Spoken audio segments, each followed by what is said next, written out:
Hello, ladies. I hope that your day is going well and struggle love free.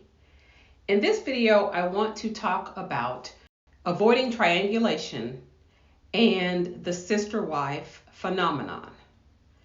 So, in this video, I want to dive deeper into this subject because I think that it's always very timely and it's something that we need to be averse to and avoidant of.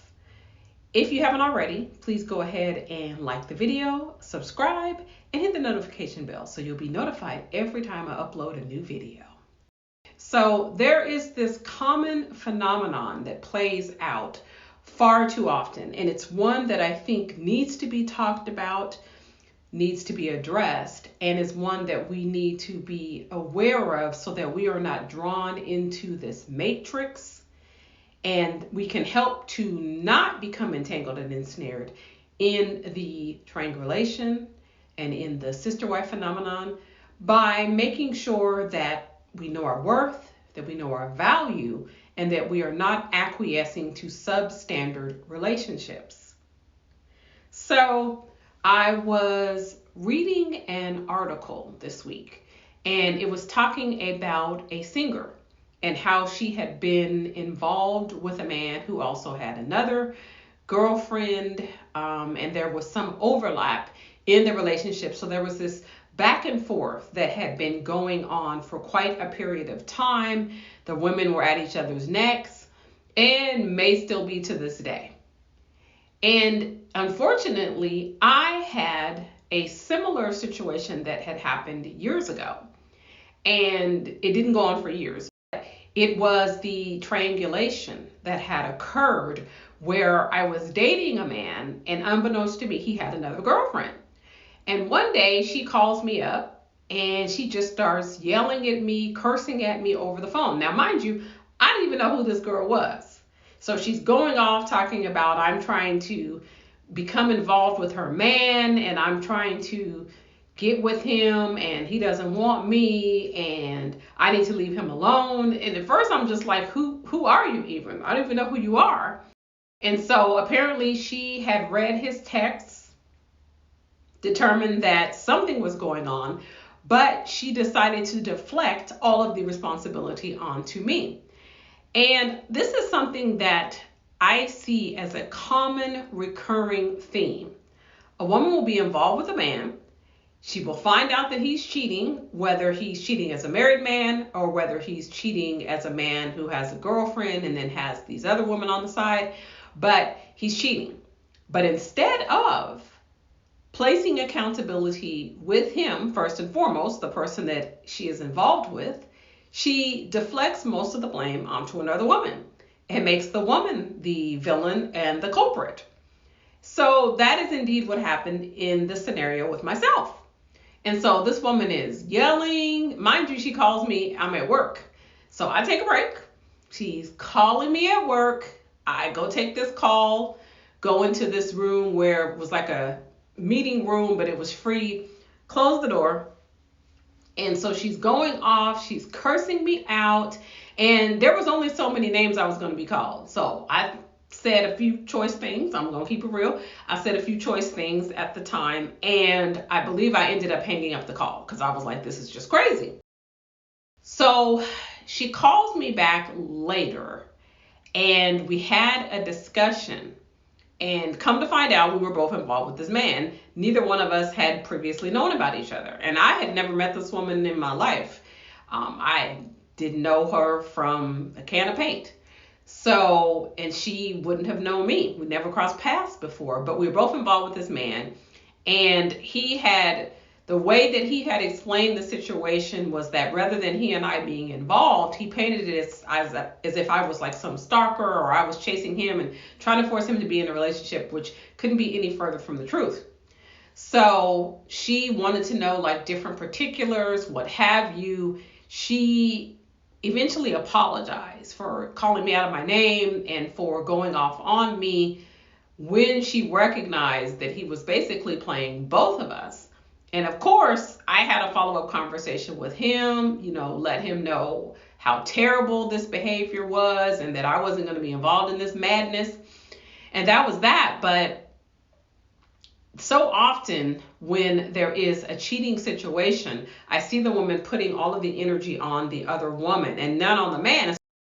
So the triangulation is happening where a third party is brought into the relationship dynamic, often a toxic relationship, not non-functional relationship. A third party is brought in so that the person doing the triangulating can retain control, and they will distort reality and make it seem as if the person that they are actually doing wrong to has wronged them and that they are the innocent, wounded party in this dynamic. Whichever woman decides to continue dealing with this this dimension of struggle of, feels like she's won some great prize. She's beat the other woman and she's got the man. They're walking off into the sunset together. But the problem is that because she laid all of the accountability and responsibility onto the other woman, deflected it onto the other woman, and made the man out to be the victim in the situation, he was able to triangulate and have this woman believing, one or both of the women believing that he's an innocent party and that the other woman is forcing him is chasing after him. And he is caught up against his own volition and his own will. And so he can turn the women against each other and he can escape any accountability. He can continue adding new sister wives. And then what happens is that this man can then repeat the cycle because there has already been a standard set that says that he's not accountable and that it's the other woman or the other women that are making him cheat or are trying to lead him astray.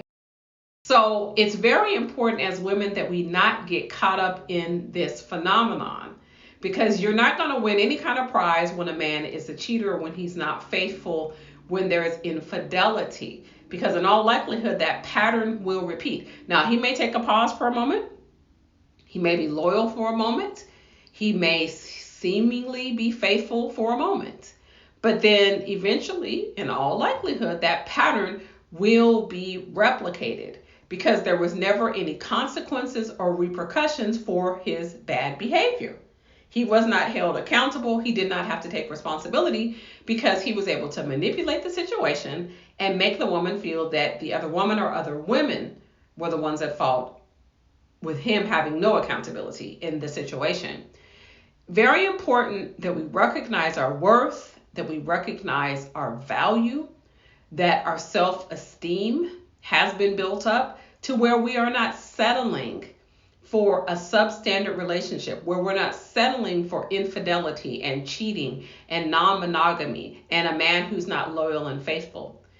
When a man truly loves us and values us and recognizes our worth and recognizes that we have a standard, that we have boundaries and a criteria, he will act accordingly in terms of knowing that if there is infidelity, we will walk away. Knowing that we are not going to allow him to escape accountability or responsibility in the situation. We have to have a firm standard, because once we acquiesce our standards and our boundaries, they can be circumvented time and time again. If he knows that he's going to escape any accountability, then we're always going to blame the other woman or the other women and make them out to be the culprit and the villain, and him being absolved of all responsibility in the situation, making it seem as if women are just forcing him to cheat and he has no say in the matter. Well, if he knows that he can get away with that behavior, then it's more likely that it will be repeated and it will be replicated, and it will happen perhaps time and time again until we have finally had enough. But how much trauma, drama, and dysfunction would we have gone through in the meantime until we reach that tipping point? That is why it's so important for us to take our time getting into a relationship to really determine the man's character. And does he have integrity? Does he value monogamy? Does he value loyalty? Does he value faithfulness? Is it just a one-sided relationship where we're the only one being faithful and loyal?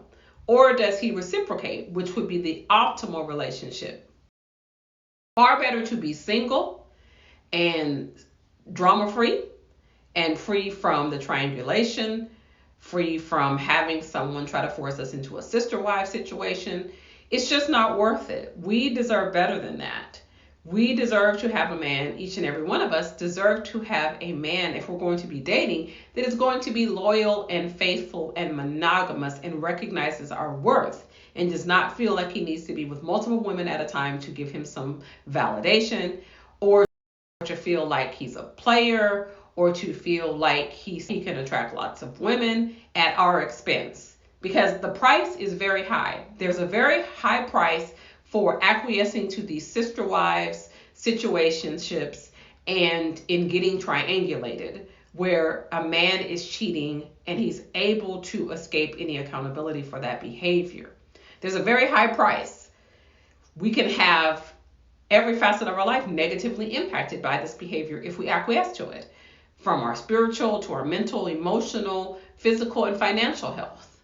And just touching on the physical, if we are not celibate as a single dating person, which I would suggest, or if we are married but the spouse is cheating and promiscuous, all the possible soul ties and STIs that can be transferred to us, that in and of itself should give us a pause. But beyond that, the simple fact that once we lower those standards and those boundaries, it sets the tone for the relationship. It says that we don't believe we deserve any better than that we don't believe that we deserve to have a loyal, faithful relationship. And from both parties, not just us, not that whole one-sided come up, fall back, side chick scenario, but where we are receiving the same loyalty and faithfulness that we are supplying. So it's not a relationship that's just one-sided, where we're just giving and he is taking, but where both parties are engaged and committed to the relationship. And there is a reciprocal element that's a foundation of the relationship. If we know our worth, if we know our value, if we know the purpose God has put in us, we know that acquiescing to substandard relationships that are full of trauma and drama, relationships that are rife with cheating and infidelity, are truly beneath a standard that we should engage in, because it just brings so much heartache. It brings so much pain. It brings so many liabilities. There certainly are zero benefits. And if we allow ourselves to be gamed and coerced and groomed into accepting this standard, that it's okay to expect us to give loyalty but not have it returned, well, that will further undermine our self-esteem, our worth, our value about ourselves. It will be an endless cycle of pain that we're continuously going round and round and round. There's no reason for us to acquiesce to that and submit to a substandard relationship that doesn't benefit us, that doesn't honor us, that doesn't serve us. Let me know what you think in the comments beneath the video. As always, be blessed. Continue to level up. Stay far away from the triangulation and sister wife phenomenon, because you